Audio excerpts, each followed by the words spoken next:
नवी मुंबई शहरातील सर्व नागरिकांना माझा नमस्कार. कोविडची जी समस्या सर्वांच्या समोर आपण पाहतोय आणि या परिस्थितीचा सामना आज पूर्ण जगभरामध्ये केला जातोय. या पार्श्वभूमीवरती नवी मुंबई शहरामध्ये महानगरपालिका, पोलीस प्रशासन आणि इतर सर्व शासकीय यंत्रणांच्या वतीने कोविडच्या व्यवस्थापनासाठी प्रयत्न केले जात आहेत. कोविडची सध्याची जी काही परिस्थिती एकंदर आहे, ही महानगरपालिकेचं जे डेली बुलेटिन निघतं, त्या बुलेटिनच्या माध्यमातून सर्व जनतेच्या समोर दररोज येत असते आणि त्या रिपोर्टच्या माध्यमातून एक प्रत्येक व्यक्ती आपली असेसमेंट करतो आणि कोविडची जी परिस्थिती आहे, कुठल्या दिशेने आपला प्रवास सुरू आहे, नियंत्रणामध्ये येतं किंवा नाही. कारण प्रत्येक व्यक्तीच्या मनामध्ये फार मोठ्या प्रमाणावरती एन्झायटी आहे. जेव्हा कोविडची सुरुवात झाली मार्च महिन्यामध्ये, त्यावेळची परिस्थिती आणि आत्ताची परिस्थिती जर आपण पाहिली, तर एक फार मोठं आपले हे एक रोलर कोस्टर राईड प्रमाणे प्रत्येक व्यक्तीच्या याच्यामध्ये एक्सपिरियन्स असलेला आहे आणि याच्यामध्ये अनेक कुटुंबांना कोविडचा सामना समक्ष प्रत्यक्षरित्या करावा लागला आणि काही लोक आज करत आहेत आणि यातून प्रत्येक व्यक्ती एक आपापलं मत बनवण्याचा प्रयत्न करत आहे.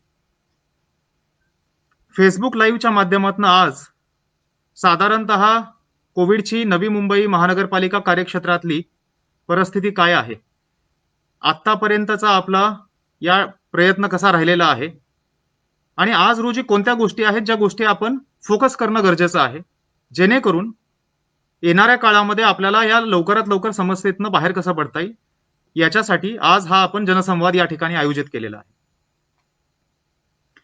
एकंदर कोविडची आतापर्यंतची परिस्थिती जर पाहिली आपण, तर महानगरपालिकेच्या वतीने ज्या काही उपाययोजना करण्यात आल्या आणि ज्या इन्फ्रास्ट्रक्चरच्या दृष्टिकोनातून बघा किंवा इतर औषधोपचार, बेड अवेलेबिलिटी या सर्वांच्या दृष्टिकोनातून सध्याची परिस्थिती काय आहे, ते मी आपल्यासमोर मांडण्याचा एक पुढच्या 10 मिनिटांमध्ये प्रयत्न करणार आहे. दिनांक 14 जुलैला महानगरपालिका आयुक्त पदाचा कार्यभार मी स्वीकारला. आज त्याला जवळपास 50 दिवस होऊन गेलेले आहेत आणि या पार्श्वभूमीवरती एकंदर मागच्या 50 दिवसामध्ये महानगरपालिकेच्या वतीने ज्या काही ऍक्शन घेण्यात आल्या, त्या आपल्यासमोर मांडण्याचा एक सुरुवातीला मी प्रयत्न करेल. मी जेव्हा इथला कार्यभार स्वीकारला त्यावेळी कोविडची नवी मुंबई महानगरपालिका कार्यक्षेत्रातली सद्यस्थिती पाहता एक सिच्युएशनची असेसमेंट करण्यात आली होती आणि त्यामध्ये असेसमेंट केल्यानंतर एक 5 मुद्दे जे नवी मुंबई महानगरपालिका कार्यक्षेत्रामध्ये कोविडच्या व्यवस्थापनासाठी प्रायोरिटीवरती असणं अपेक्षित होतं, हे आम्ही आखले होते आणि त्या 5 मुद्द्यांची आपण प्रायोरिटी पकडून पहिल्या दिवसापासून नवी मुंबईमध्ये कार्यभार स्वीकारल्यानंतर प्रायोरिटी पकडून आम्ही या ठिकाणी वाटचाल सुरू केली होती. यातला एक महत्वाचा मुद्दा होता, आपली स्वतःची आरटीपीसीआर लॅब असणं आवश्यक आहे.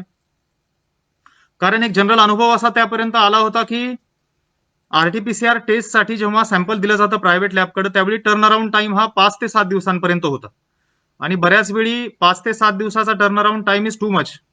जोपर्यंत रिझल्ट येतो तोपर्यंत काही केसेसमध्ये त्या पेशंटची कंडिशन सिरियस होण्याची शक्यता सुद्धा नाकारता येत नाही आणि त्या पार्श्वभूमीवरती जर आपली स्वतःची आरटीपीसीआर लॅब असेल तर आपल्याला एक साधारणतः ॲश्युरन्स राहू शकतं की रिझल्ट वेळेमध्ये मिळेल, प्लस त्या रिझल्टची क्वालिटी जी आहे ती क्वालिटी सुद्धा आपल्या कंट्रोलमध्ये राहू शकते, because that is our lab.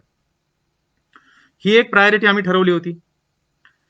Antigen टेस्टची एक साधारणतः मागणी सर्व क्षेत्रामधनं होताना आपल्याला दिसत होती, कारण अँटीजन टेस्ट त्यावेळी नुकत्याच सुरू झाल्या होत्या, ICMR गाईडलाईन आल्या होत्या आणि अँटीजन टेस्ट मोठ्या प्रमाणावरती सुरू कराव्यात अशी मागणी त्या ठिकाणी पुढे येत होती.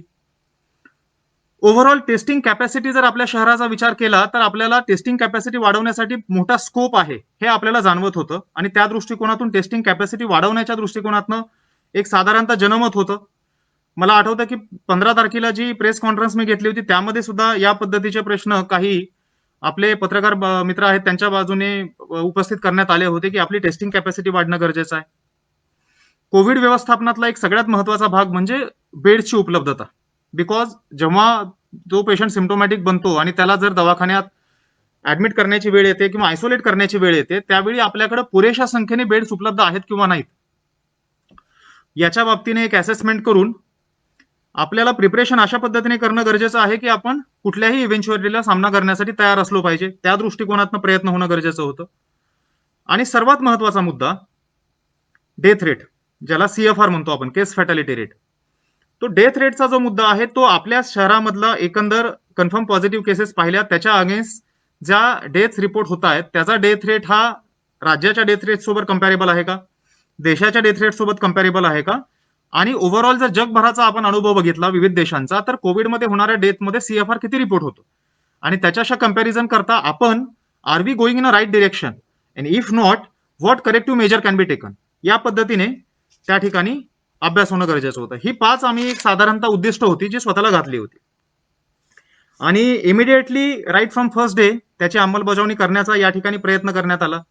फ्रँकली स्पीकिंग सर्वांना कल्पना आहे की मार्च महिन्यापासून साधारणतः मार्च लास्ट वीक पासून ते एप्रिल पर्टिक्युलरली म्हणता येईल कोविडचे केसेसमध्ये वाढ होताना आपल्याला दिसू लागली आणि तेव्हापासून मोठ्या प्रमाणावरती आज कोविडची परिस्थिती अशी आहे की मोठ्या प्रमाणावरती कोविडच्या केसेस निघत होत्या. त्यांच्या व्यवस्थापनासाठी पूर्ण महानगरपालिका आणि इतर शासकीय यंत्रणांच्या माध्यमातून प्रयत्न सुरू होते आणि ह्या सगळ्या पार्श्वभूमीवरती आज रोजी 4 ते 5 महिन्यापेक्षा जास्त कालावधी होऊन गेलाय आणि ही वस्तुस्थिती होती की स्टाफ जो होता तो ओव्हर स्ट्रेस होता, ओव्हरबर्डन होता. बट प्रॉब्लेम इज आता वारंवार असं म्हणलं जातं की युद्धकालीन परिस्थितीप्रमाणे वेळ आहे आणि त्यावेळी आपल्याला फटीग घेऊन चालत नाही. जरी आला तरी तो फटीग झटकून आपण काम करणं गरजेचं आहे. त्या दृष्टिकोनातून काम करण्याचा आम्ही या ठिकाणी प्रयत्न सुरू केला आणि एक साधारणतः स्टाफला मोटिवेट करण्याचा प्रयत्न केला. कारण आय पर्सनली बिलीव्ह की प्रत्येक व्यक्तीच्या चांगुलपणाला जर आपण आवाहन केलं तर डेफिनेटली तो आपल्याला अधिक चांगल्या प्रकारे रिस्पॉन्ड करू शकतो. 10-20% लोक कुठेही असू शकतात की who will not be very responsive easily, but by and large I really believe की people if motivated can do wonderful job. आणि त्या दृष्टिकोनातून आपण या ठिकाणी जो काही स्टाफ आहे आणि त्यातला पर्टिक्युलरली मेडिकल आणि पॅरामेडिकल स्टाफ आहे त्यांना हाताशी घेतलं आणि त्यांच्या मार्फत ह्या सगळ्या विविध 5 उद्देशाच्या दृष्टिकोनातून मार्गक्रमण सुरू केलं. सर्वात महत्वाचं या सगळ्याला एक साधारणतः सांघिक स्वरूप द्यावं आणि एक मूर्त स्वरूप ऑर्गनाइज स्वरूपात एफर्ट्स व्हावेत म्हणून मिशन ब्रेक द चेन आपण या ठिकाणी लॉन्च केलं आणि त्या मिशन ब्रेक द चेनच्या अंतर्गत या 5-6 मुद्द्यांची आपण अंमलबजावणी सुरू केली. RT-PCR लॅब जी आपल्याला तयार करायची होती ती RT-PCR लॅब आपण विनाविलंब सुरू करू शकलो. साधारणतः RT-PCR लॅब सुरू करण्याचा निर्णय कागदावरती घेतल्यानंतर 11व्या दिवशी आपली RT-PCR लॅब तयार झाली होती आणि मला या ठिकाणी विशेषत्वाने नमूद करावं असं वाटतं की आपली जी RT-PCR लॅब नेरूळ हॉस्पिटलमध्ये आहे ती आज MMR रिजन फक्त नव्हे तर महाराष्ट्रामध्ये सुद्धा एवढी मोठी कॅपॅसिटी, मुंबई वगळता एवढी मोठी कॅपॅसिटी असणारी एकमेव लॅब आहे ज्या ठिकाणी 24 तासामध्ये आपण 1000 टेस्ट करू शकतोय. 1000 टेस्ट पर्यंत आपली कॅपॅसिटी युटिलायझेशन सुद्धा झालेलं आहे आणि त्याच्यामध्ये RNA एक्स्ट्रॅक्शन पासून ते RT-PCR पर्यंत संपूर्ण यंत्रणा म्हणजे बायोसेफ्टी कॅबिनेट RNA एक्स्ट्रॅक्शन पासून RNA एक्स्ट्रॅक्शनची जी आपली मशीन आहे त्याच्यामध्ये एका प्लेटमध्ये जवळपास 96 सॅम्पल बसू शकतात आणि आम्ही 24ही तास ही लॅब चालवतो. त्याच्यामध्ये साधारणतः 24 लॅब टेक्निशियन, 3 मायक्रोबायोलॉजिस्ट आणि 1 पॅथॉलॉजिस्ट यांच्या माध्यमातून ही लॅब चालवली जाते आणि फार चांगल्या प्रकारे ह्या लॅबचं आपण युटिलायझेशन सुरू केलं. टू बिगिन विथ ज्यावेळी आपल्याकडे RT-PCR सॅम्पलची कॅपॅसिटी स्पेअर करणं शक्य होतं त्यावेळी अगदी ठाणे आणि पनवेल या महानगरपालिकेचे सुद्धा सॅम्पल आपल्याकडे येत होते. आज रोजी सुद्धा पनवेल महानगरपालिकेचे सॅम्पल आपल्याकडे येऊन त्यांना सुद्धा आपण आपल्या लॅबच्या माध्यमातून बेनिफिट देतो. एक महत्वाची गोष्ट यातून एक आपण म्हणतो कुठल्याही संकटामध्ये एक किनार असते त्या पद्धतीने या RT-PCRच्या लॅबसाठी जो खर्च करण्यात आला तो आमचा 10 दिवसामध्ये त्यामध्ये वसूल झाला. हे अशा दृष्टिकोनातून कारण पूर्वी आपण प्रायव्हेट लॅबच्या माध्यमातून जेव्हा टेस्ट करायचो प्रत्येक टेस्टसाठी साधारणतः 2200 रुपये खर्च येत होता. आज या RT-PCR लॅबच्या माध्यमातून आपण खर्च जेव्हा टेस्ट करतोय त्यावेळी आमचा खर्च हा 700 रुपये आहे. म्हणजे प्रति टेस्ट आमचे 1500 रुपये सेव्हिंग आहे. मी दिवसाला 1000 टेस्ट जर केल्या तर प्रति दिवस बेनिफिट जो कॉर्पोरेशनचा आहे तो 15 लाख रुपयाचा आहे. म्हणजे साधारणतः 10 दिवसामध्ये 1.5 कोटी रुपयाचा आपला या ठिकाणी बेनिफिट होतो जी आमची कॅपिटल कॉस्ट होती. 11व्या दिवसापासून आम्ही ब्रेक इव्हन करून ही लॅब आपल्याला कॉर्पोरेशनच्या पूर्णतः कुठलाही अतिरिक्त खर्च न करता नागरिकांच्या सेवेसाठी उपलब्ध झालेली आहे. अँटीजन टेस्टचा एक मुद्दा होता, कारण अँटीजन टेस्ट अगेन्स्ट आरटीपीसीआर जर विचार केला तर सेन्सिटिव्हिटीमध्ये डेफिनेटली फरक आहे. RTPCR is a gold standard of Covid test, हे आयसीएमआर वारंवार सांगतं. But then there are few advantages of antigen, आणि as long as antigen is utilise strictly as per guideline आणि आपण आयसीएमआरच्या प्रोटोकॉलनुसार जर करणार असू तर अँटीजन सुद्धा आपल्याला बऱ्याच अंशी मदतकारी आपल्याला सिद्ध होते. अशा पद्धतीने अँटीजनचा आपण या ठिकाणी वापर सुरू केला. अँटीजन टेस्ट साधारणतः आपण 15 तारखेला ती चर्चा काही पत्रकार बांधवांसोबत केली होती. 16 जुलैला आपण पहिली अँटीजन टेस्ट आपल्या महानगरपालिकेमध्ये केली आणि तेव्हापासून अँटीजन टेस्टचे आपण कॅपॅसिटी वाढवत गेलो. आज आपल्याकडे 22 सेंटर आहेत की ज्या ठिकाणी अँटीजन टेस्ट आपल्या केले जातात. टेस्टिंग कॅपॅसिटीमध्ये आपण सुरुवातीला 4 आपले सेंटर होते ज्या ठिकाणी सॅम्पल घेतले जात होते. त्या सेंटरवरती आपल्याला मोठ्या प्रमाणावर गर्दी होते असं दिसत होतं. हे चित्र बदलावं याच्यासाठी आपल्याकडच्या प्रत्येक नागरी आरोग्य केंद्रामध्ये अँटीजन टेस्टची सुविधा उपलब्ध करून देण्यात आली आणि अशा रीतीने आज रोजी आपल्याकडे 22 सेंटर आहेत ज्या ठिकाणी अँटीजन टेस्ट उपलब्ध करून दिली जाते. एकंदर टेस्टिंग कॅपॅसिटीचा जर विचार केला तर मी पहिल्या दिवशी जेव्हा आढावा घेतला होता त्यावेळी आपली per million testing capacity, testing rate जो होता तो 164 होता आणि which certainly was a worrisome feature. कारण आज आपण धारावी मॉडेलची चर्चा करतो, मालेगाव मॉडेलची चर्चा करतो. ज्या ज्या सक्सेस स्टोरीज कोविडमध्ये म्हणल्या जातात त्या ठिकाणी झालेलं काय नेमकं? The only strategy they have been following is test, isolate, treat. Mission break the chain जे आपण म्हणतो, this is not just a rhetorical name.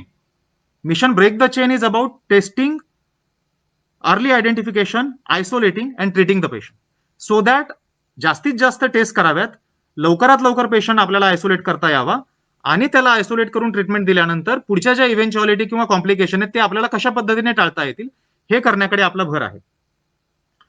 हे करत असताना साधारणतः आपण 164 पर मिलियन टेस्टिंग रेट होता तिथपासून सुरुवात केली आणि आज रोजी आपला पर मिलियन टेस्टिंग रेट हा 551 पर्यंत गेलेला आहे, which is one of the best in Maharashtra. आणि आपल्याला अजूनही याच्यामध्ये टेस्टिंग कॅपॅसिटी वाढवण्याचा स्कोप आहे आणि आपण त्या दृष्टीने मार्गक्रमण करत आहोत. आणखी एक या ठिकाणी नमूद करण्याची गोष्ट म्हणजे आपली लोकसंख्या साधारणतः कॉर्पोरेशनची 15 लाख आहे आणि आतापर्यंत आपण 1,46,000 टेस्ट पूर्ण केलेले आहेत. म्हणजे रफली आपण म्हणू शकतो की आतापर्यंत 10% लोकसंख्येच्या टेस्ट आपण आपल्या महानगरपालिका कार्यक्षेत्रामध्ये पूर्ण केलेल्या आहेत. याच्यामध्ये आरटीपीसीआर ॲज वेल ॲज अँटीजन या दोन्हीचा समावेश आहे. आपण अँटीजन टेस्टवरती जेव्हा भर दिला त्यावेळी आरटीपीसीआर इग्नोर करून चालत नाही, because as I said earlier RTPCR remains to be a gold standard of Covid test आणि त्याच्यामुळे आरटीपीसीआरच्या लॅबचा आपल्याला जो फायदा होतोय त्यातून बोथ आरटीपीसीआर अँटीजन आणि दोन्हीचं बॅलन्स कशा पद्धतीने राहू शकेल हे आपण त्या ठिकाणी मेंटेन करण्याचा प्रयत्न केलेला आहे.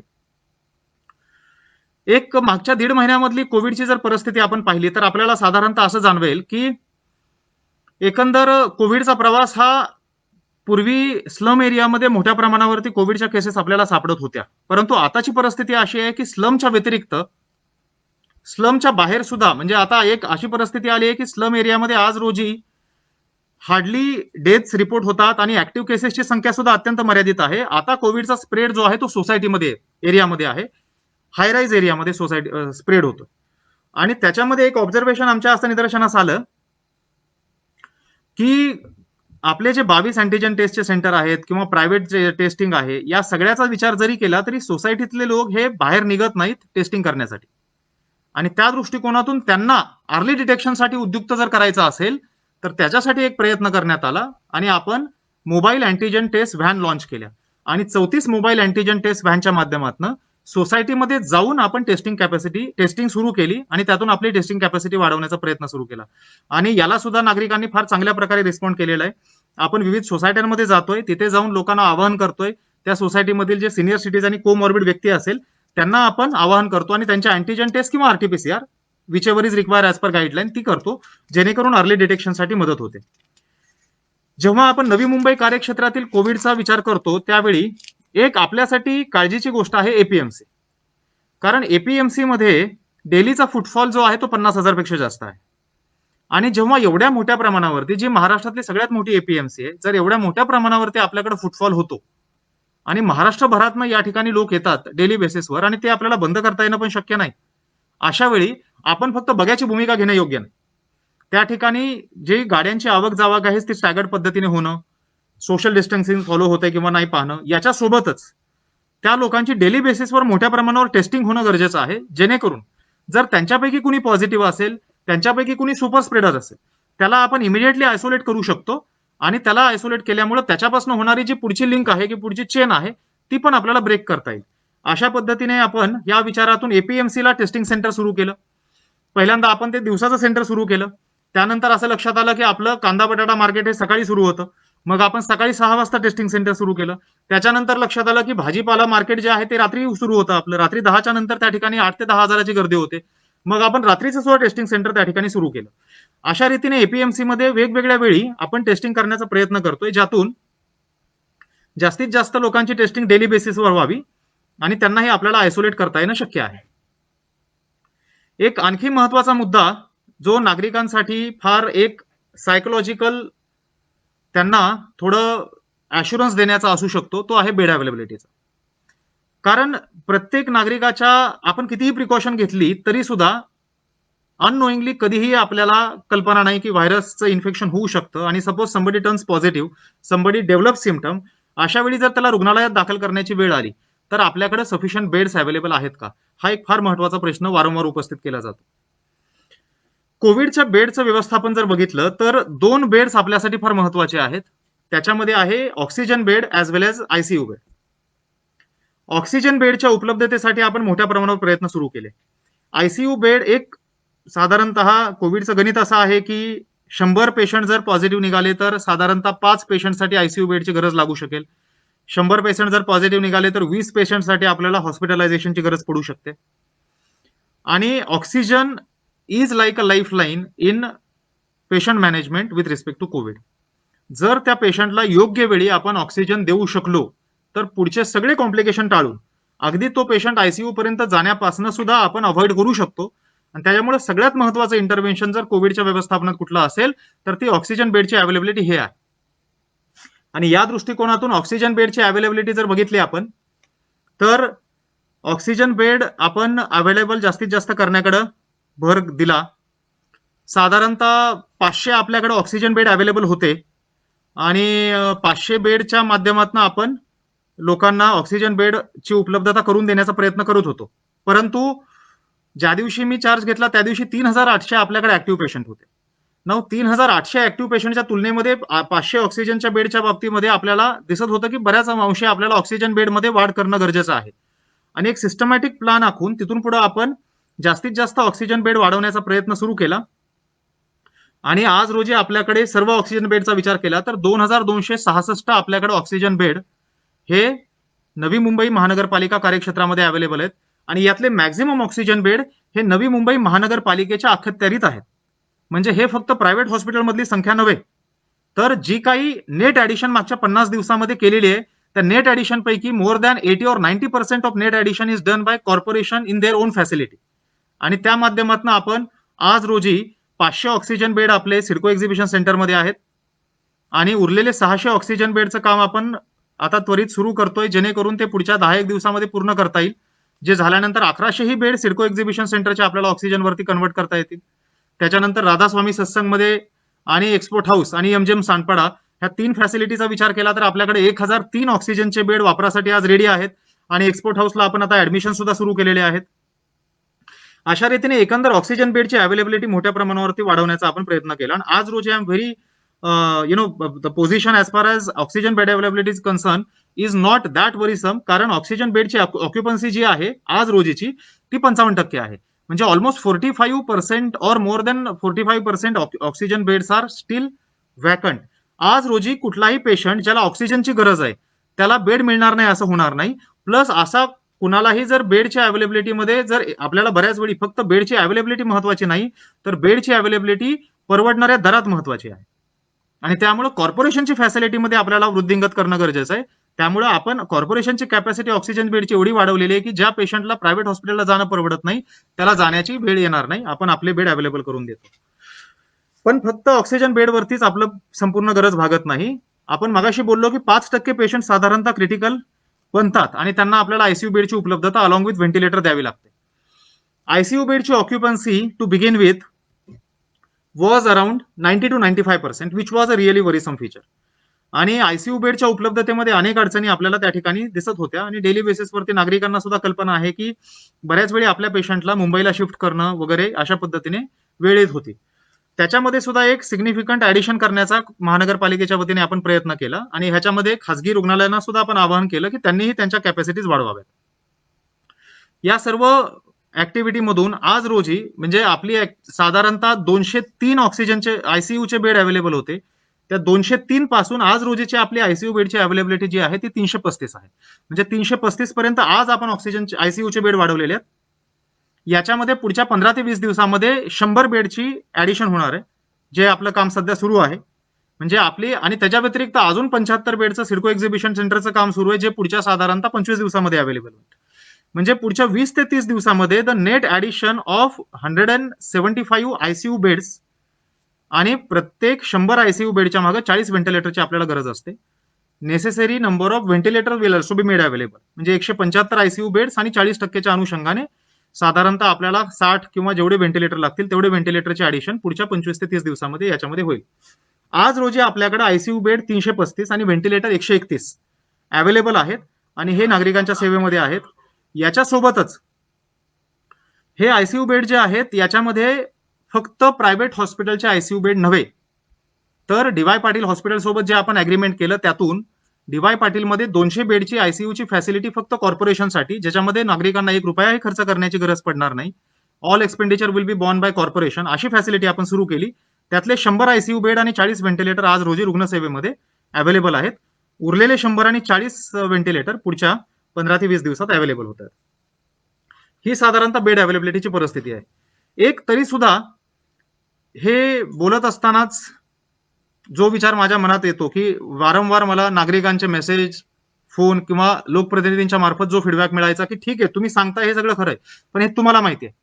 ही इन्फॉर्मेशन आम्हाला जर माहित नसेल तर आम्हाला जो कम्फर्ट पाहिजे, म्हणजे suppose my family turns positive, the first thing which will come to my mind की आज मला बेड मिळू शकेल का, मला जायचंय आयसीयू मध्ये तर कुठल्या हॉस्पिटलमध्ये बेड अवेलेबल आहे, मला जायचंय ऑक्सिजन बेडसाठी तर कुठल्या हॉस्पिटलमध्ये बेड अवेलेबल आहे, ही माहिती मला कशी कळेल.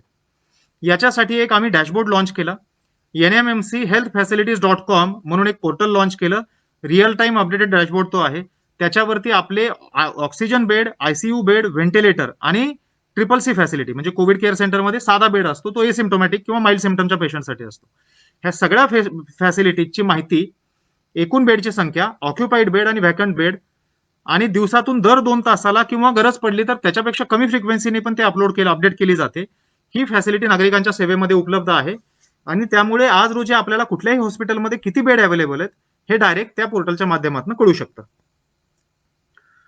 शेवटी एक महत्वाचा मुद्दा जो मला नागरिकांशी बोलायचा आहे तो आहे डेथ रेट किंवा CFRच्या संदर्भाने. एक आपल्याला कल्पना आहे की आपण कोविडच्या व्यवस्थापनाचा जेव्हा विचार करतो त्यावेळी the ultimate eventuality which everyone is afraid of or which we totally are trying to avoid is death of a patient. I always say there is no bigger loss than a loss of a life. आणि या दृष्टिकोनातून जो आपला CFR आहे, death rate आहे, हा आपल्याला कमी कसा करता येईल आणि जे मिशन झिरोची कल्पना माननीय मुख्यमंत्र्यांनी मांडली होती आणि त्या माध्यमातून आपण डेथ रेट कमी करण्याचा प्रयत्न करत होतो, तो आपल्याला डेथ रेट 0 पर्यंत कसा आणता येईल या दृष्टिकोनातून आपण प्रयत्न सुरू केले. Now this is a very critical thing to manage because management of a critical patient is a very tricky business and it is a function of so many things. Some of the things could be in your control, could be fixed by following protocol and SOP stringently, while some things totally are beyond your control. आणि त्याच्यामुळे जेव्हा आपण CFR किंवा death रेटची चर्चा करतो त्यावेळी that is the most difficult job to do. याच्यासाठी एक महत्वाचं इंटरव्हेन्शन जे आम्ही केलं ते आहे डेथ ऑडिटच्या संदर्भाने. We started auditing every death on a day to day basis.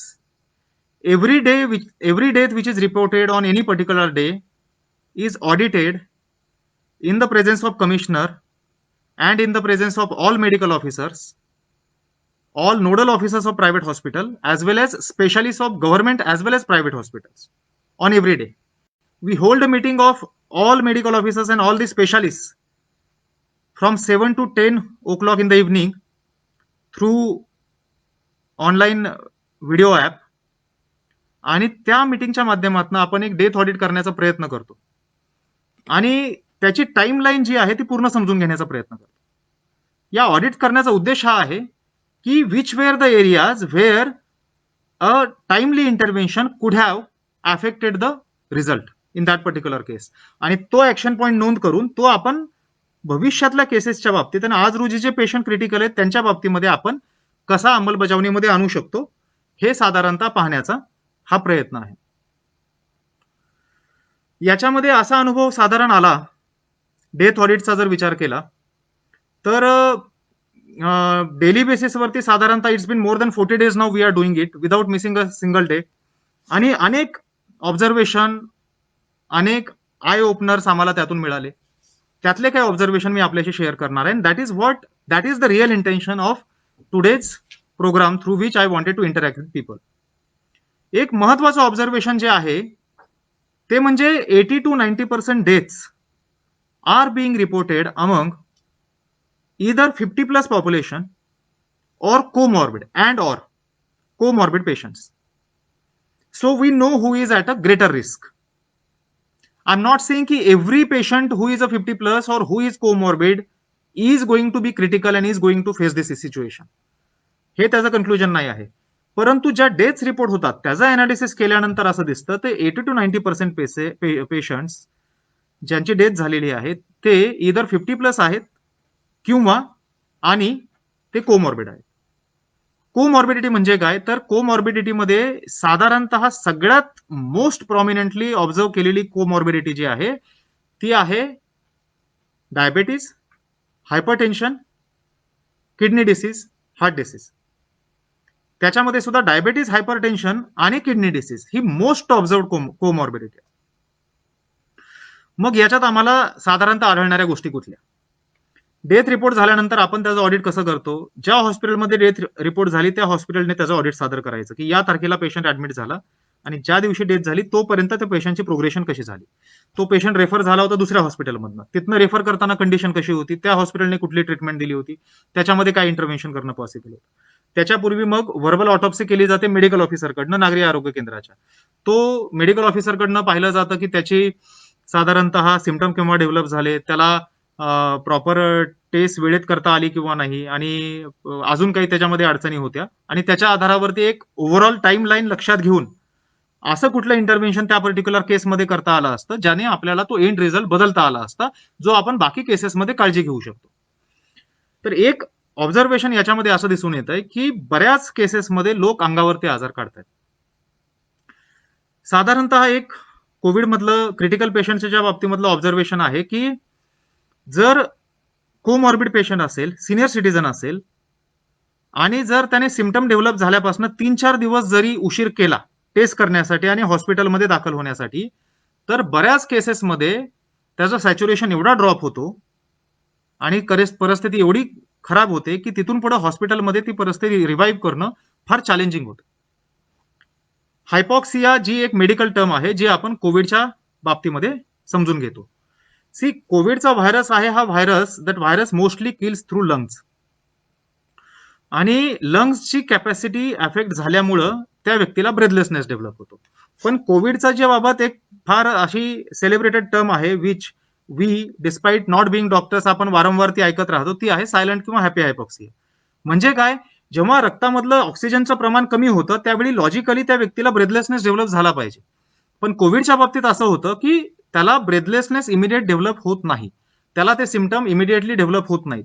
ते सिम्पटम अशा पद्धतीने डेव्हलप होत नाहीत जरी ऑक्सिजन सॅच्युरेशन कमी झालं, जेणेकरून त्याला कळू शकेल की आपल्याला there is something wrong with the patient, आणि by the time the symptom develop त्या पेशंटचं सॅच्युरेशन फार जास्त ड्रॉप झालेला असतो. आमचं जनरल ऑब्झर्वेशन आहे by the time the person develops breathlessness, room एअरला त्याचं सॅच्युरेशन 80 किंवा त्याच्यापेक्षा खाली ड्रॉप होतं. नाऊ ऑक्सिजन सॅच्युरेशन आणि पल्स ऑक्सिमीटर हा शब्द मागच्या 2 महिन्यात एवढा प्रसिद्ध झालाय, आणि hardly there would be somebody who has not heard about oxygen saturation or pulse oximeter ना, and there could be many families which already have a pulse oximeter. But then we are observing Seawoods मधली एक केस particularly होती ज्या ठिकाणी आम्ही death audit करताना पाहिलं. वेल educated family होती, वेल टू डू फॅमिली होती, पल्स ऑक्सिमीटर होता, परंतु जेव्हा तो पेशंट हॉस्पिटलमध्ये ऍडमिट करण्यात आला त्यावेळी त्या पेशंटचं सॅच्युरेशन होतं 80. कारण त्या फॅमिलीला हे माहिती नव्हतं की आपल्याला कुठली सॅच्युरेशन लेवल ही क्रिटिकल मानली गेली पाहिजे. Any level which is 95 or more can be considered to be a safe level. 94 ही आपल्याला साधारणतः धोक्याची घंटा मानली गेली पाहिजे आणि 94 और बिलो, बिलो म्हणजे 90 सुद्धा वाट पाहायची नाही. 94 ही धोक्याची घंटा मानली गेली पाहिजे. सॅच्युरेशनचा वापर कसा करायचा, सॉरी पल्स ऑक्सिमीटरचा वापर कसा करायचा याच्याबाबत सुद्धा डॉक्टरांचे काही फार व्हिडिओज आहेत आणि ते व्हिडिओ सुद्धा आम्ही व्हायरल करण्याचा प्रयत्न करतोय. ते व्हिडिओज लोकांच्या समोर यावेत जास्तीत जास्त प्रमाणामध्ये आणि ते लोकांना दिसावेत याचा सुद्धा आम्ही प्रयत्न करतो. साधारणतः लोकांनी हे लक्षात घेणं गरजेचं आहे की जर आपल्याकडे पल्स ऑक्सिमीटर असेल तर ते आपण वारंवार ऑक्सिजन चेक केला पाहिजे. ज्यांच्यामध्ये कोविड पॉझिटिव्ह निघालेला नाही त्याने 8 दिवसातून कमीत कमी 2 वेळेस करावा. ज्यांच्या घरामध्ये कोविड पॉझिटिव्ह पेशंट आहे आणि they have preferred to be isolated at home, त्यांनी शक्यतो दिवसातून कमीत कमी 4 वेळेस तरी चेक केला पाहिजे. आणि जर ती व्यक्ती सिनियर सिटीजन किंवा कोमॉर्बिड असेल तर दर 2 तासाला सॅच्युरेशन चेक केला पाहिजे. आणि तो सॅच्युरेशन ज्यावेळी तुम्हाला 94 और एनी पॉईंट बिलो 94 ऑब्झर्व होतो, immediately you need to contact some doctor and as early as possible patient should be admitted in case of a senior citizen and a comorbid patient. कारण जर वेळेमध्ये treatment सुरू केली आणि वेळेमध्ये जर oxygen द्यायला सुरू केला तर पुढचे अनेक कॉम्प्लिकेशन आपण अवॉइड करू शकतो. आज आमचं सगळ्यात मोठं डेट बाबतचं ऑब्झर्वेशन जे आहे आणि सगळ्यात मोठा माझा जो उद्देश आहे हा फेसबुक लाईव्ह करण्याचा आणि लोकांपर्यंत पोहोचण्याचा, तो हाच आहे की people need to understand what is their responsibility in case of COVID. माझी लोकांकडनं जी अपेक्षा आहे, आपण सोशल डिस्टन्सिंग, मास्क हे शब्द इतक्या वेळेस ऐकलेत की ते शब्द ऐकून ऐकून बोथट झाले. And somehow we have stop reacting to these messages. आपण अजूनही ती रिंगटोन ऐकतो, आपण अजूनही होर्डिंग पाहतो, आपण अजूनही ते ट्विटर हँडलवरती मेसेजेस पाहतो की मास्क घाला. Now, why am I wearing mask when I am interacting with people? Because there could be somebody who is sitting besides me who could be positive. You never know. Mask is like vaccine. We don't need to wait for vaccine. Mask is like vaccine. So whenever you are outside your home, continuously wear mask.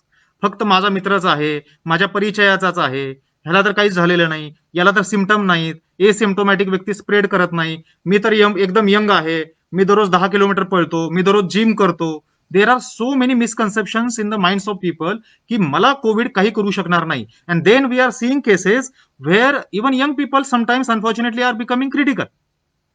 While there are cases ज्या ठिकाणी अगदी surprisingly senior citizen comorbid असला तरी symptom develop न करता बाहेर पडतो.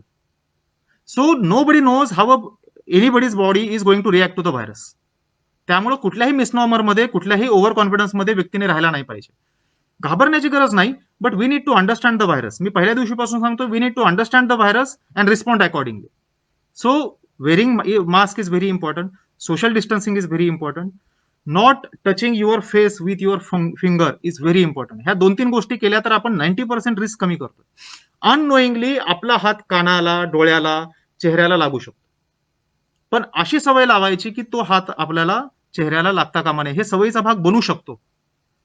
दरवाजाचे handle ही एक गोष्ट असते ज्या ठिकाणी आपल्याला मोठ्या प्रमाणावरती अडचण येते आणि ते स्प्रेड करण्याचं सगळ्यात मोठं माध्यम जे आहे ते दरवाजाचे हँडल असतात, विशेष करून जेव्हा आपण पब्लिक ऑफिसेसमध्ये येतो. Now we come to public office every day. Suppose I am pushing a door, I am using a lift, I am pushing a button of the lift, you can't avoid, then what to do? Preferably use your non dominant hand. म्हणजे मी उजवा हाताचा वापर करतो तर डाव्या हाताने करण्याचा प्रयत्न करा. कारण तुम्ही कितीही सवय लावली चेहऱ्याला टच नाही करायचं तरी सुद्धा अननोईंगली जर टच झाला तर तुम्ही तुमच्या उजव्या हाताने टच करा. त्याच्यामुळे दरवाजा उघडण्यासाठी किंवा लिफ्टमध्ये तुमच्या नॉन डॉमिनंट हात जो आहे आपला त्याचा वापर केला पाहिजे. अशा काही सवयी आहेत ज्यातून आपण जास्तीत जास्त प्रिकॉशन घेऊ शकतो. And most importantly, please take care of senior citizen and comorbid persons in your family. आम्ही अशा काही डेट्स पाहिलेल्या आहेत ज्याच्यामध्ये पेशंट बेड रिडन आहे आणि बेड रिडन पेशंट असताना त्याच्या फॅमिलीतल्या लोकांना विचारलं तुम्ही त्यांना टेस्ट का केल्या नाही, तर त्यांचं म्हणणं काय होतं, तर ते तर बेड रिडन होते, ते तर बाहेर गेले नाहीत, त्यांना कुठून कोविड होणार आहे. बट दे डिडंट अंडरस्टँड, जी व्यक्ती बाहेर जाते ती बाहेरनं कोविड घेऊन आली असेल and that person remains asymptomatic and unknowingly that person spreads the virus or infection to the bedridden person. अशा पण काही उदाहरणं आपल्याला दिसतात. So from my side, I will close on this note. Please don't take the virus casually, responsibly behaviour होणं गरजेचं आहे. अंगावरती आजार काढल्याने फार नुकसान होतं. अंगावरती आजार नाही काढला पाहिजे. जनरल प्रॅक्टिशनरकडे लोक जातात. जनरल प्रॅक्टिशनरकडे गेल्यानंतर आपल्याला असं जाणवतं की बऱ्याच वेळी जनरल प्रॅक्टिशनरकडे व्यक्ती गेलेली आहे, परंतु त्या व्यक्तीने डॉक्टरने त्याला ऍडवाइस केलं नाही टेस्टिंग करण्यासाठी. त्याच्यासाठी सुद्धा आम्ही प्रयत्न करतोय. आता आम्ही एक साधारणतः 1500 जनरल प्रॅक्टिशनरची शहरातली यादी केली आहे आणि त्यांना व्हॉट्सअपच्या माध्यमातून आम्ही मेसेज पाठवतो. त्यांचा वेबिनार या ठिकाणी आयोजित करतो, जेणेकरून त्यांना ही माहिती जावी की सिनियर सिटीजन कोमॉर्बिड व्यक्तीच्या बाबतीमध्ये आपल्याला फार जास्त काळजी घेणं गरजेचं आहे. आणि सिम्पटम डेव्हलप झाल्यानंतर never ever think that it is not a COVID. See, if symptoms develop and if you do test and if it's not a COVID, you are not going to be harmed in any way. But if it is a COVID, and if you already have a symptom, and if you don't test yourself, then firstly you could be spreading the virus to your family, and secondly you could be putting your life into danger. So कुठल्याही प्रकारचे symptom develop झाल्यानंतर without waiting right on day 1 test होणं गरजेचं आहे. आणि त्या दृष्टिकोनातून जर वेळेत जर टेस्ट केलं, वेळेत जर आयसोलेट स्वतःला केलं आणि ट्रीटमेंट सुरू केली, तर पुढचे अनेक कॉम्प्लिकेशन आपण अवॉइड करू शकतो. तर हे काही मुद्दे आहेत, या बाबतीमध्ये मला आपल्याशी संवाद साधायचा होता. आणि आता काही प्रश्न या ठिकाणी आलेले दिसत आहेत, त्याच्या बाबतीमध्ये आपण चर्चा करूयात. सर, तुम्ही बोलत असताना विविध प्रश्न या ठिकाणी खाली लोकांनी स्वतःचं म्हणणं मांडलेलं आहे. त्याच्यामध्ये प्रामुख्याने 1-2 गोष्टी महत्वाच्या त्यामध्ये दिसतात की कंटेनमेंट झोनकडे अधिक काटेकोर लक्ष द्यावं, असं ऋतुराज म्हात्रे, राहुल शिंदे आणि 3 जणांनी अजून कळवलेलं आहे. कंटेनमेंट झोनचा जो विषय आहे, कंटेनमेंट झोनच्या बाबतीमध्ये मिक्स रिस्पॉन्सेस येत राहतात. म्हणजे आपण 2-3 कॅटेगरीचे कंटेनमेंट झोन करतो, ज्याच्यामध्ये बिल्डिंग मधला कंटेनमेंट झोन आहे, किंवा आपले काही गावठाण एरिया, स्लम एरियामध्ये ज्या ठिकाणी हॉरिझॉन्टल स्प्रेड आहे, डेन्सली पॉप्युलेटेड वस्ती आहे, आणि अशा ठिकाणी आपल्याला तो स्प्रेड एवढा व्यापक दिसतो की त्या ठिकाणी फक्त एखादं घर किंवा घरांचा 2 किंवा 3 घरांचा समूह कंटेनमेंट म्हणून डिक्लेअर करून चालत नाही. तर तो साधारणतः 50 मीटर 100 मीटरचा रेडियसचा एरिया आपल्याला कंटेनमेंट म्हणून डिक्लेअर करावा लागतो. एक महत्वाची गोष्ट कंटेनमेंट झोनच्या बाबतीमध्ये लक्षात घेणं गरजेचं आहे. बी it a building or be it a horizontal area of a radius of a 50 or 100 meter, containment zone म्हणजे that is the area where more COVID patients are there and people who are living in that area are at a higher risk of catching that infection. That's why business as usual त्या एरियामध्ये होणं अपेक्षित नाही. आपण बऱ्याच वेळी पाहतो की कंटेनमेंट एरियाबाबत लोक नाखुश असतात. माझ्याकडे सुद्धा लोकांचे मेसेजेस येतात, म्हणजे somebody was sending me message, rather I have been receiving these messages from various buildings की आमच्या बिल्डिंगमध्ये एकच पेशंट आला तर बिल्डिंग सील केली, आमच्या बिल्डिंगमध्ये 6च पेशंट आले तर आमची बिल्डिंग सील केली. अशा पद्धतीचे अनेक मेसेज येत राहतात. त्याच्यानंतर बऱ्याच ठिकाणी हॉरिझॉन्टल कंटेनमेंट एरिया आपण जिथं जिथं केलेले त्या ठिकाणी मेसेज येतात की आम्हाला जाणं येणं आमचं बंद केलं, आमची दुकानं बंद केली. याच्या उलट काही लोकांचे मेसेज असे येतात की सर कंटेनमेंट डिक्लेअर केलेला आहे परंतु बिझनेस ॲज युजल सुरू आहे. Basically containment means business as usual होणार नाही त्या एरियामध्ये, as long as that area is declared to be a containment zone. Entry आणि एक्झिटला मर्यादा आहे. आतले लोक बाहेर नाहीत आले पाहिजे, बाहेरचे लोक आतले नाहीत गेले पाहिजे. मात्र याचा अर्थ असा नाही की आतमध्ये तुम्ही कितीही फिरा. People should try to stay inside home as far as possible. दुकानं जी आहेत ती कंटेनमेंट एरियातली बंद झाली पाहिजेत. आपण सगळीकडची दुकानं जरी खुली केली आणि आपण बऱ्याच अंशी रिलॅक्सेशन जरी दिले, तरी प्रत्येक रिलॅक्सेशन हे एक आपली सेंटेन्स तुम्हाला प्रत्येक आदेशामध्ये दिसेल की this relaxation doesn't apply to containment area. So no relaxation can be given to containment area. Now containment area is a dynamic thing. असं काही नाही की जो मार्च महिन्यामध्ये कंटेनमेंट एरिया झाला तो आज रोजी लागू आहे. कंटेनमेंट एरिया बदलत राहतात. ज्या ज्या ठिकाणी नवीन पेशंट येतात तिथं नवीन कंटेनमेंट एरिया डिक्लेअर होतो. ज्या ठिकाणचे पेशंट ऍक्टिव्ह असतात ते बरे होऊन संपून जातात त्या ठिकाणी कंटेनमेंट एरिया रिलॅक्स केला जातो. But then as long as that area is declared to be a containment area, त्यांनी ती काळजी घेणं गरजेचं आहे. हाय राईज सोसायट्यांमध्ये मोठ्या प्रमाणावरती आपल्याला स्प्रेड दिसतोय. हाय राईज सोसायट्यांमध्ये अनफॉर्च्युनेटली काही ठिकाणी डेथ रिपोर्ट झालेले आपण ते पाहिलेले आहे. माझी विनंती सगळ्या हाय राईज सोसायट्यांमध्ये किंवा इतर सोसायटीमध्ये राहणाऱ्या नागरिकांना आहे, जेव्हा एखादी सोसायटी आपण कंटेनमेंट एरिया म्हणून डिक्लेअर करतो, आपण त्या सोसायटीच्या गेटवरती बोर्ड लावतो की हा एरिया कंटेनमेंट एरिया आहे. जर आपण सोसायटीचा विचार केला तर सोसायटी म्हणून एखादी बिल्डिंग डिक्लेअर करते कंटेनमेंट, त्या बिल्डिंगची संख्या आज महानगरपालिका कार्यक्षेत्रात 2.5 किंवा 3,000 बिल्डिंग पेक्षा जास्त असणार आहे. Now it is literally not possible for police force to depute a person in front of 3,000 building on 24/7 basis. It is a responsibility of that society. त्या सोसायटीने स्वतःहून एक शिस्त घालून घेणं गरजेचं आहे. त्या सोसायटीच्या सचिव जो आहे त्यांनी सर्वांची बैठक घेऊन त्यांना सांगणं गरजेचं आहे. It is for the safety of general public, people at large, primarily of the society and then people at large, की as long as that area is a containment zone, त्या लोकांनी बाहेर नाही निघालं पाहिजे, बाहेरच्या लोकांनी आत नाही गेलं पाहिजे. ज्या ठिकाणी सप्लाय ऑफ इसेन्शियल कमोडिटीजची अडचण येते, मेडिसिन आहे, दूध आहे, ग्रोसरी आहे, भाजीपाला आहे, या पुरवठ्याची अडचण येते, त्या ठिकाणी आम्ही कॉर्पोरेशनच्या वतीने त्यांना ते लोक जोडून देण्याचा प्रयत्न करतो. होम डिलिव्हरीसाठी प्रयत्न केला जाऊ शकतो. त्याच पद्धतीने ज्या ठिकाणी काही त्रुटी राहते त्या ठिकाणी we are always approachable, we are accessible through our Twitter handle, we are approachable to our Facebook, and there are so many ways. People have my mobile number directly as well. People try to message me, tag me, or any of our officers. त्यांच्या मार्फत सुद्धा आपण हे मार्ग काढून देण्याचा प्रयत्न करतो. जे मोठे कंटेनमेंट एरिया आहेत त्या मोठ्या कंटेनमेंट एरियामध्ये मात्र प्रॉपरली त्याला सील करणं, पोलिसांच्या माध्यमातून एंट्री आणि एक्झिट पूर्णतः बंद करणं आणि त्यातून त्या कंटेनमेंट एरियातल्या आतल्या सगळ्या ऍक्टिव्हिटीज बंद करणं हे आवश्यक आहे. आणि हे आपल्याला स्ट्रिक्टली एन्फोर्स करणं गरजेचं आहे. याच्यामध्ये आजच माझ्या काही कंटेनमेंट बाबतच्या त्रुट्या निदर्शनास काही लोकांनी आणून दिलेल्या आहेत, की जरी कंटेनमेंट एरिया आपण डिक्लेअर केला तरी त्या ठिकाणी काही ठिकाणी अजूनही आपल्याला दिसतंय की मोठ्या प्रमाणावरती लोक आतमध्ये फिरतायत, आतमध्ये दुकानं चालू आहेत. आज दुपारीच मी सगळ्या माझ्या वॉर्ड ऑफिसर्सना पुन्हा एकदा मेसेज दिलेला आहे, कंटेनमेंट एरिया जे आपले हॉरिझॉन्टल कंटेनमेंट एरिया आहेत या ठिकाणी पूर्णतः ते स्ट्रिक्ट इम्प्लिमेंटेशन व्हावं आणि कुठल्याही प्रकारची सूट त्या ठिकाणी कंटेनमेंट एरियामध्ये देता कामा. तर आरटीपीसीआर आणि अँटीजेन टेस्ट मध्ये वाढ केली याबद्दल उदय तिळवे, रुपा बेल्लारू, योगेश मोहन यांनी कौतुक करताना आशुतोष नलावडेंनी एक विनंती केलेली आहे की डोर टू डोअर जे स्क्रीनिंग आहे ते वाढवावं. डोअर टू डोअर स्क्रीनिंग हे फार महत्वाची गोष्ट आहे. मगाशी मी उल्लेख केला की आपण 15 लाख लोकसंख्येपैकी 1,46,000 लोकांच्या टेस्ट आतापर्यंत पूर्ण केलेल्या आहेत. पण टेस्टच्या व्यतिरिक्त you can test all 15 lakh immediately in one go, then it may not be needed as well. The point is screening म्हणजे टेस्टिंग पेक्षा सुद्धा surveillance is a very important exercise.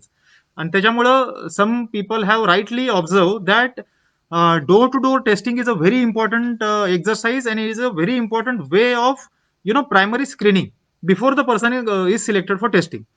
हे डोर टू डोअर स्क्रीनिंग करण्यासाठी आम्ही आमचे कॉर्पोरेशनचे जे शिक्षक आहेत त्या शिक्षक आणि इतर काही आपले संवर्ग आहेत त्या सगळ्या कर्मचाऱ्यांचा वापर घेण्याचा प्रयत्न करतोय.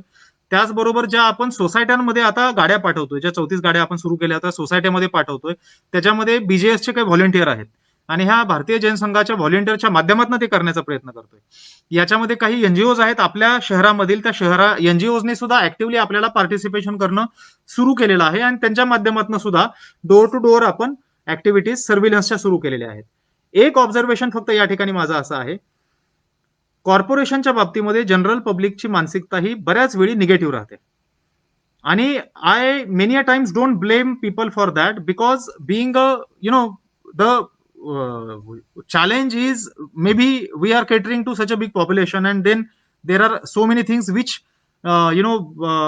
seem to be improved. But then कोविडच्या बाबतीमध्ये आज एका गोष्टीचा मी आपल्याला अश्युरन्स देतो की not again as a rhetorical argument, we really are trying to do everything we can. All officers including myself are really working 24/7. आणि हे करत असताना आपल्याला जेव्हा डोअर टू डोअर सर्व्हेसाठी लोक आपल्या दरवाजामध्ये येतात त्यांना खरी माहिती दिलं जाणं अत्यंत आवश्यक. डेथ ऑडिटमध्ये आम्ही पाहिलेलं आहे की ज्या व्यक्तीची डेथ झाली आहे त्याच्या 15 दिवस आधी आमची व्यक्ती त्या घरी गेलेली, 10 दिवस आधी घरात गेलेली आहे आणि त्या व्यक्तीला सांगण्यात नाही आलं की ह्या घरामध्ये एक तापाचा पेशंट आहे आणि तो व्यक्ती पुढे क्रिटिकल झाला आणि त्याच्यानंतर त्यांनी आम्हाला अप्रोच केलं. We try to take that patient to the hospital. Unfortunately in some of the cases the patient has died.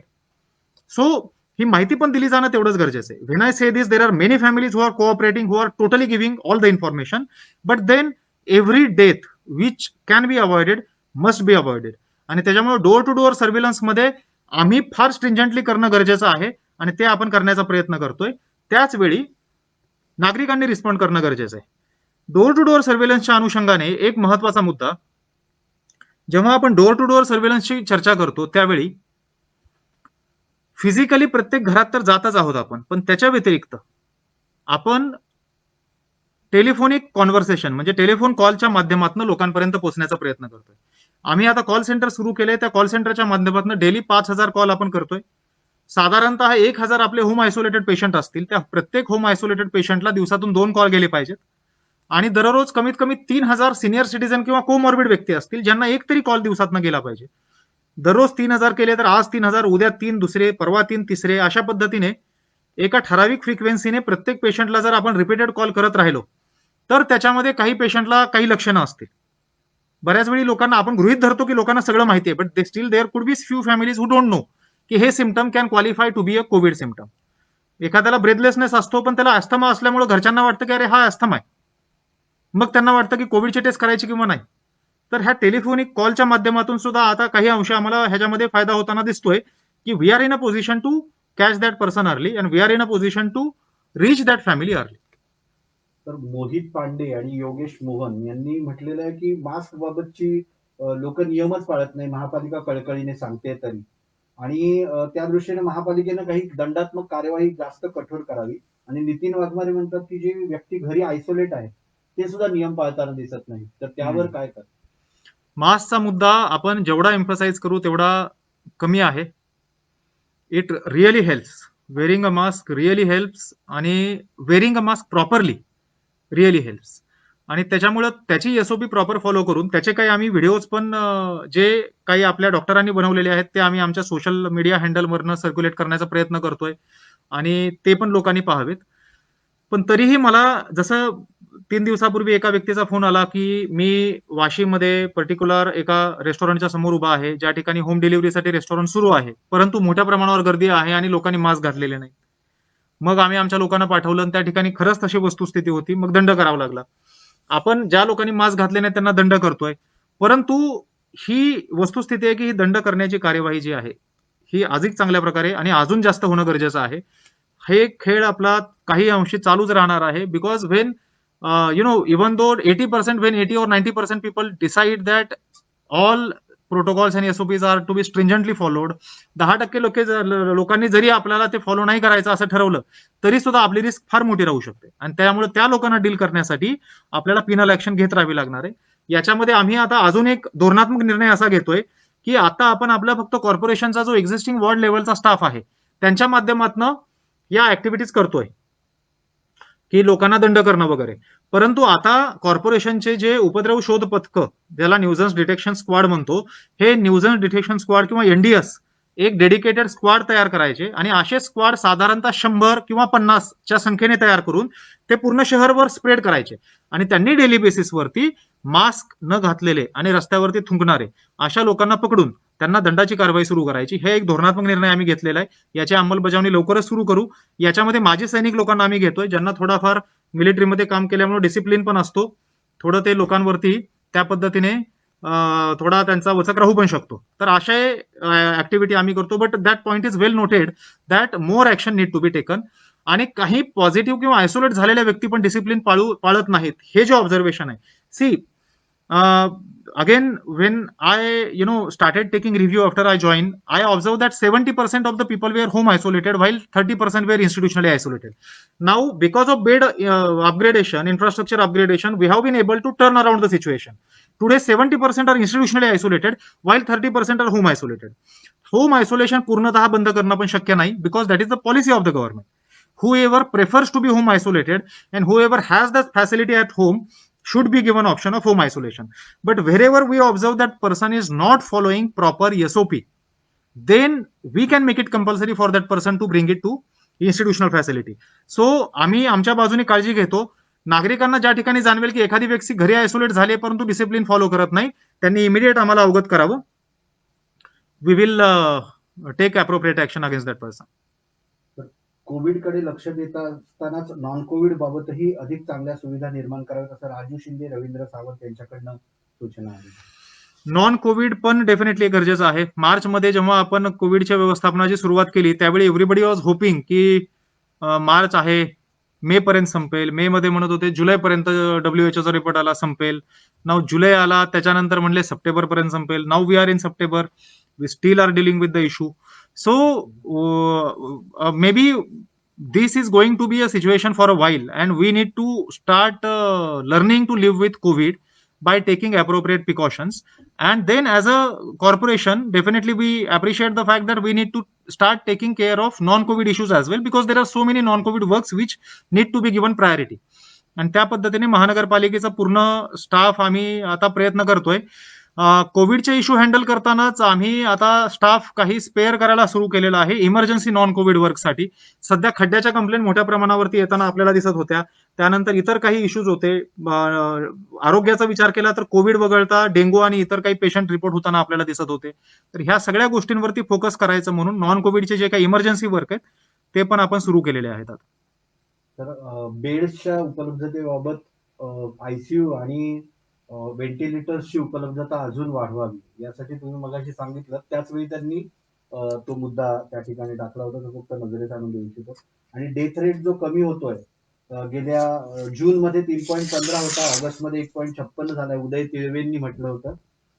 ही चांगलं काम चालू आहे, ते करत असतानाच अजून डेथ रेट कमी करण्यासाठी आपण अधिक प्रभावी काम करा, अशा हे सुद्धा त्यांनी व्यक्त केलेले आहेत अपेक्षा. त्याचबरोबर लॉकडाऊनच्या बाबतीत सर एक 3 जणांनी आपलं मत व्यक्त केलेलं आहे, तर लॉकडाऊनच्या विषयी तुम्ही काही लॉकडाऊन बाबत लॉकडाऊन हा फार सेन्सिटिव्ह मुद्दा आहे आणि याच्याबाबत आपण पाहिलेलं आहे की नागरिकांच्या विविध अपेक्षा असतात. हे आता अशी गोष्ट होऊन गेलेली आहे की nobody likes a lockdown, but then everybody wants COVID to be under control. Now how far lockdown is effective in bringing COVID under control is a different I mean is a debatable question, and nobody has a appropriate or very convincing answer. But then लॉकडाऊनचा purpose हा directly COVID कमी करणं पेक्षा सुद्धा लॉकडाऊनचा purpose हा giving some time to the system to prepare themselves for the time when lockdown is removed. Naturally जेव्हा लोक बाहेर येतात त्यावेळी काही प्रमाणामध्ये व्हायरसचा स्प्रेड जास्त होताना आपल्याला दिसतो, कितीही आपण प्रिकॉशन घेतल्या तरी. तर त्या उद्देशाने लॉकडाऊन लावलं जातं. आपण पाहिलंय की मागच्या 2 महिन्यामध्ये प्रोग्रेसिव्हली लॉकडाऊन आपण रिलॅक्स करत गेलो, आणि आता आजची परिस्थिती अशी आहे की बऱ्याच अंशी लॉकडाऊनमध्ये रिलॅक्सेशन मोठ्या प्रमाणावरती दिलेले आहेत. आणि आता असं झालेलं आहे की लॉकडाऊनमध्ये एकंदर कंटेनमेंट एरिया सोडला तर लॉकडाऊन पूर्ण आपण आता कमी केल्यासारखी परिस्थिती आज आपल्याला दिसते. तर कंटेनमेंट एरियामधल्या लॉकडाऊन बद्दल तर आपण बोललो की कंटेनमेंट एरियामध्ये no permission or no relaxation can be given. However outside containment area आता आपण सर्व दुकानं सकाळी 9 ते 7 ओपन केलेली आहेत, आणि सब्जेक्ट टू फ्यू रिलॅक्सेशन आपण बिझनेस सुरू केलेले आहेत. रेस्टॉरंट वगळता बऱ्याच अंशी आपण आता या ठिकाणी रिलॅक्सेशन दिले आहेत. या पार्श्वभूमीवरती नागरिकांनी ज्या काही रिलॅक्सेशनला अधीन राहून लॉकडाऊन दिलेलं आहे, रिलॅक्स केलेलं आहे, ते ज्या अटी शर्तींना अधीन राहून दिले त्या लक्षात घेणं गरजेचं आहे.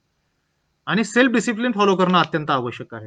कारण जोपर्यंत आपण सेल्फ डिसिप्लिन फॉलो करणार नाही आणि जे काही लॉकडाऊन बाबत ज्या अटी शर्तींच्या अधीन राहून आपण लॉकडाऊनचा अंमलबजावणी करणार नाही, अशी वेळ यायला नको की परत आता आपण मॉल ओपन केले.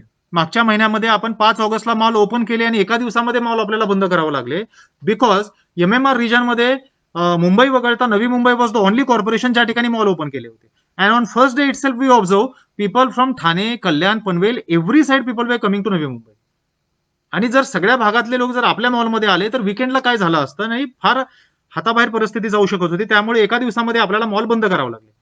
However, now we have taken a decision of restarting with the malls. And we are observing, now today is Sunday, we are observing how is the condition. मॉल्सला आम्ही स्ट्रिंजंटली सांगितलेलं आहे की गर्दी होणार नाही याची दक्षता घ्यावी, टोकन सिस्टमचा अवलंब करावा. कुठल्याही परिस्थितीमध्ये enclose premises are very dangerous. Enclose premises which doesn't have a proper ventilation facility is very dangerous. कोविडच्या बाबतीमध्ये आपण अनेक रिपोर्ट पाहिलेले आहेत. त्यात रिपोर्ट सेज की आपल्याला 6 फुटाच्या पुढे सुद्धा काही ठिकाणी शक्यता राहू शकते व्हायरस ट्रॅव्हल करण्याची, in case that is a enclose premise which doesn't have a proper ventilation facility. And that is reason why malls could be things to be watched for. तर त्या ठिकाणी सुद्धा नागरिकांनी काही अंशी काही शिस्त पाळणं गरजेचं आहे, जेणेकरून परत अशी वेळ यायला नको की आपल्याला लॉकडाऊन स्ट्रिंजंट करावं लागेल. मला विश्वास आहे की आतापर्यंत ज्या पद्धतीने नागरिकांनी कोऑपरेट केलंय त्या पद्धतीने ते करतील. तर फक्त एक वेगळा विषय यामध्ये राहतो की अँब्युलन्स रुग्णवाहिकेच्या उपलब्धतेबाबत विशेषत्वानं कार्डिएक अँब्युलन्सची उपलब्धता महानगरपालिकेतर्फे हवी याबाबत विचारलेलं आहे गणेश खेडकर, रवींद्र सावंत. कार्डियाक अँब्युलन्सची उपलब्धता ही फार महत्वाची आहे, कारण ज्यावेळी क्रिटिकल पेशंटला शिफ्ट केलं जातं त्यावेळी आपल्याला कार्डियाक अँब्युलन्स जर असेल तरच त्याला शिफ्ट करता येतं, otherwise it's not possible to shift the patient. आणि we have started the process of augmenting our capacity, आणि लवकरच नव्याने 5 कार्डियाक अँब्युलन्स, म्हणजे आज रोजी जेवढ्या उपलब्ध आहेत त्याच्या व्यतिरिक्त आपल्या सेवेमध्ये 5 कार्डियाक अँब्युलन्स होतील.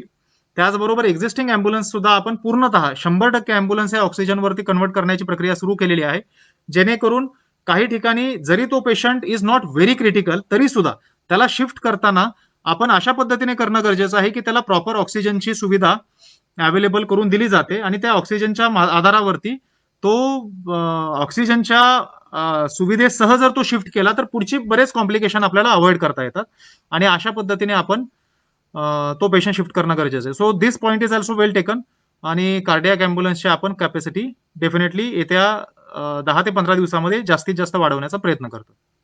हे सगळे विविध मुद्दे मांडत असताना सर मध्ये जे संदेश येत होते त्यामध्ये धनश्री देसाई तोडेवाले, राजू शिंदे, रूपा बेल्लारू, अनिल, योगेश मोहन, वसंत पडघन, विद्या भांडेकर, रत्नाकर आवटे, दीपक काळे, प्रशांत दळवी, गौरव दातखे, सुनील सुतार आणि या सगळ्यांनी तुम्ही एक वेगळी दिशा घेऊन सगळ्या टीमला घेऊन एकत्र काम करतात आणि हे टीमवर्क नवी मुंबईला कोविड पासून दूर करेल अशा प्रकारची विश्वास या निमित्तानं व्यक्त केलेला आणि आभारही अनेक जणांनी मानलेले आहे की तुम्ही अशा पद्धतीनं फेसबुक लाईव्ह आला.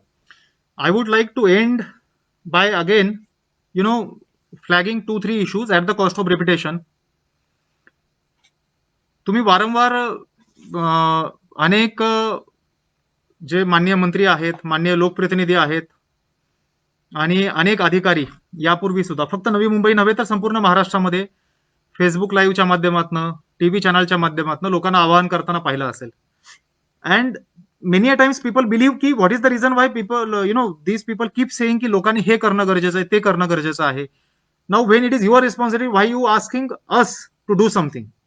द रिझन इज, आता रिसेंटली नवी मुंबईला स्वच्छ भारतमध्ये, स्वच्छ सर्वेक्षणमध्ये भारतामध्ये 3ऱ्या क्रमांकाचं बक्षीस मिळालं.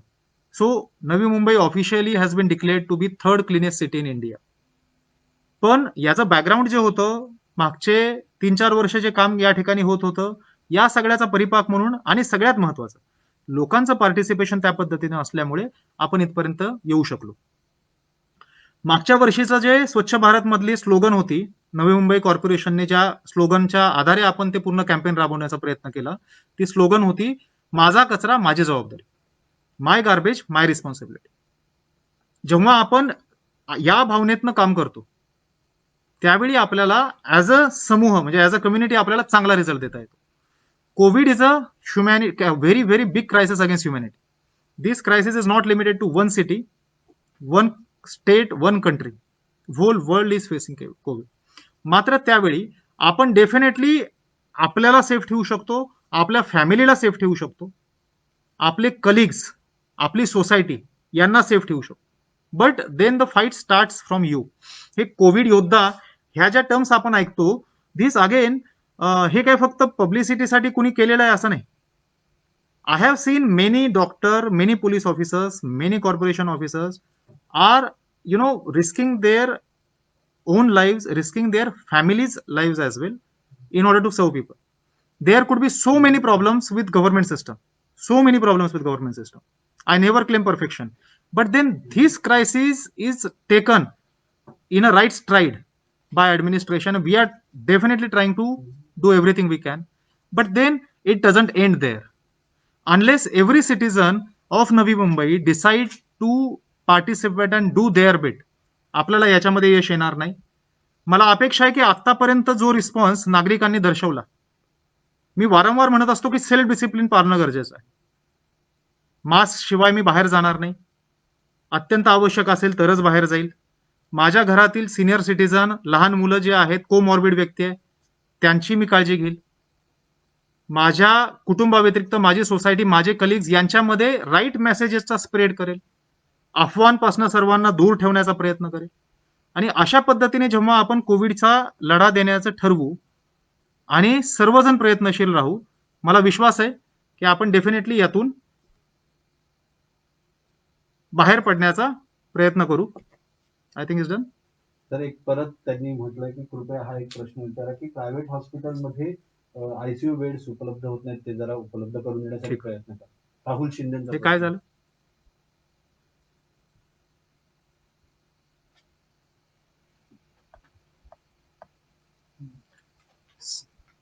चालेल. सो या पद्धतीने जर सर्वांनी सेल्फ डिसिप्लिनचा फॉलो करण्याचा प्रयत्न केला आणि एक जस्ट आता while I was having this conversation with you, एक आयसीयू बेडच्या अवेलेबिलिटीचा पण प्रश्न आला आणि तो पण आम्ही त्याची पण या ठिकाणी दखल घेतलेली आहे आणि आयसीयू बेडचं मी मगाशी बोललोच होतो. So just I would end with this observation की लोकांच्या सहकार्यातनं आणि कॉर्पोरेशनचे जे प्रयत्न आहेत याच्या माध्यमातून definitely I am very sure that will be able to get over this crisis very soon. ज्या पद्धतीने आतापर्यंत नागरिकांनी सहकार्य केलंय त्यापुढं याच पद्धतीने आपलं सहकार्य राहील ही अपेक्षा. या फेसबुक लाईव्हचा हाच उद्देश होता की एक साधारणतः आउटरीच सर्व नागरिकांपर्यंत यावा. काही दिवसानंतर हा एक्सरसाइज पुन्हा आपण रिपीट करू आणि त्यावेळच्या परिस्थितीच्या आधारे पुन्हा एकदा आपल्याशी संवाद साधता येईल. या जनसंवादमध्ये आपण सर्वांनी पार्टिसिपेट केलं याबद्दल आपल्या सर्वांचा आभार. धन्यवाद.